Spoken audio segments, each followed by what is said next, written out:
Can we have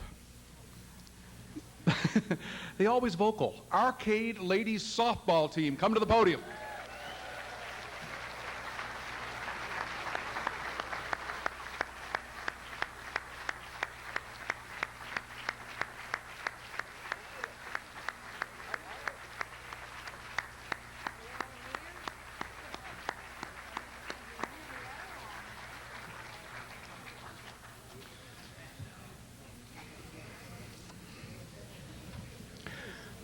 Ladies and gentlemen, it was early in the spring of 1946 when Bill Hayes walked into the office of Norm Capel, owner and manager of the Arcade Ladies Shop. Hayes suggested that Capel sponsor a team in the Halifax Ladies Softball League, a new idea to Norm.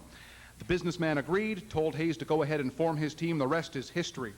Hayes, a veteran of local softball, coached this aggregation of young women for 4 seasons, leading them to a record of 90 wins and only 8 losses.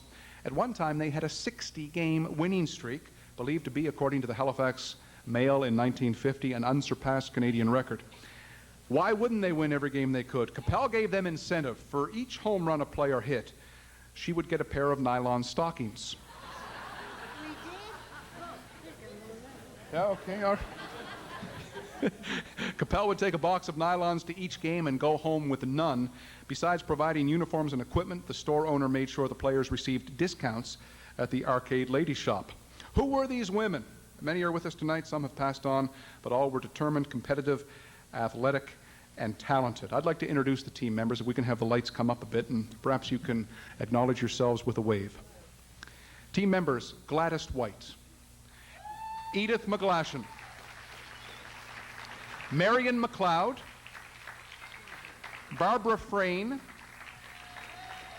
Jean Guest, Jadie Innes, Jean Shupe, Sister Jean Cormier, Lily Snow, Trudy Purcell, Ina Roemer, Celie Small, Jean Saxton, Celie Purcell.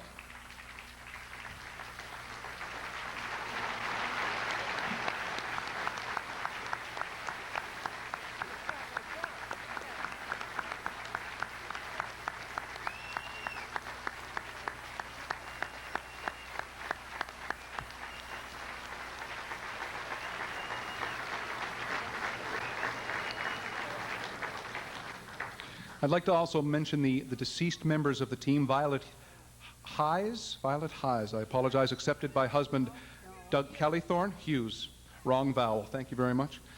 Ethel White, accepted by Pat Rutten. Mary Cormier, accepted by her sister Rita Logan. Audrey Burke, accepted by son Steve Betts. Bill Hayes, accepted by daughter Grace Hayes. And Joan Guest, who is just not feeling well at the moment. She's accepted by great niece Maureen Doucette. A hand for all of these players as well.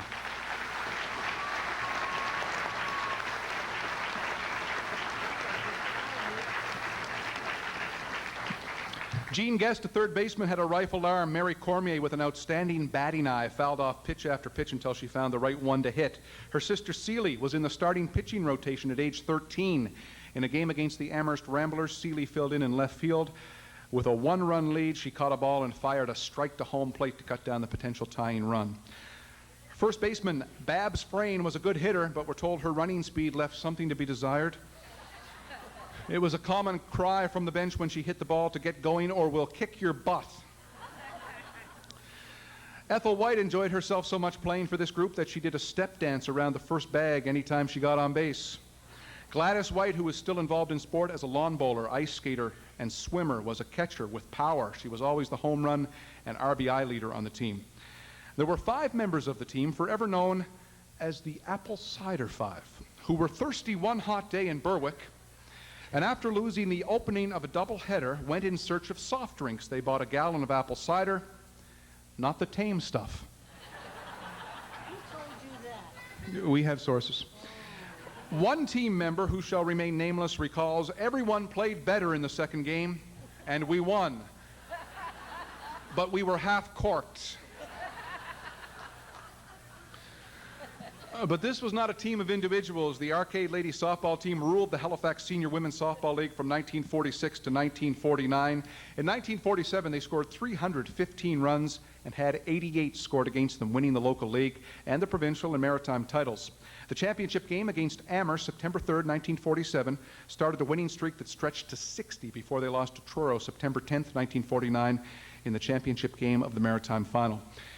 In the 1948 season, the Arcade Ladies scored 353 runs and allowed only 49. In 1949, scoring 245 runs against 66 allowed, they won the city title, defeated Windsor Junction and Berwick in the provincial playoffs, and won the first game of the Maritime finals from Truro before the Slugs ended their string on September 10th when they took the Maritime title with a double victory at Truro. In 4 years of play, Arcade Ladies won 90 games and lost 8. They played with enthusiasm and verve. They gave of their time for charity, playing many benefit games for Rainbow Haven, the Walter Callow Fund, even for Manitoba Flood Relief in 1950. Trudy Purcell, Gladys White, Jean Shupe, Edith MacGlashen, Mary Cormier, Jean Cormier, Lily Snow, Trudy Purcell, Ina Roemer, Celie Small, Jean Saxton, Celie Purcell, Marion MacLeod, Beth White, Ethel White, Barbara Frain, Jean Guest, Jadie Innes, and coaches Bill Hayes and Tom McCluskey. Ladies and gentlemen, the Halifax Arcade Ladies softball team.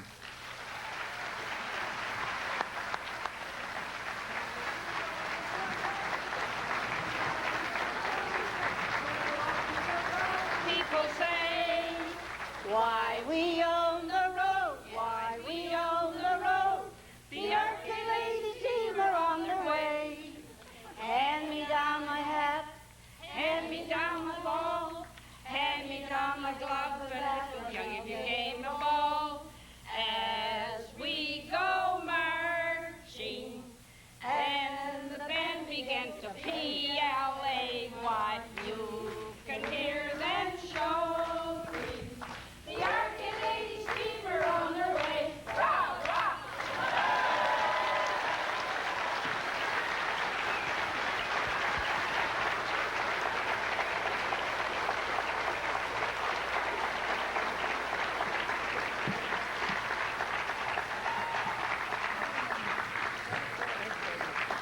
Can we ask Mr. Terry Wilson, the District Sales Manager, Atlantic Canada, from Grandin Toy, and Hall of Famer Edna Duncanson, Valley resident who started the American Professional Women's Baseball League, inducted as an athlete in 1996, to come forward and make the presentation.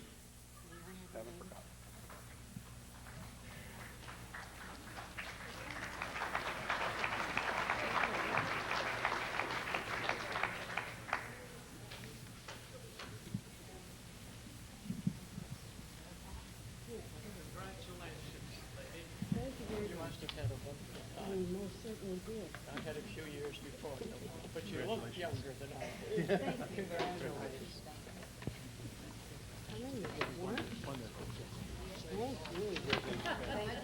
How sweet it is.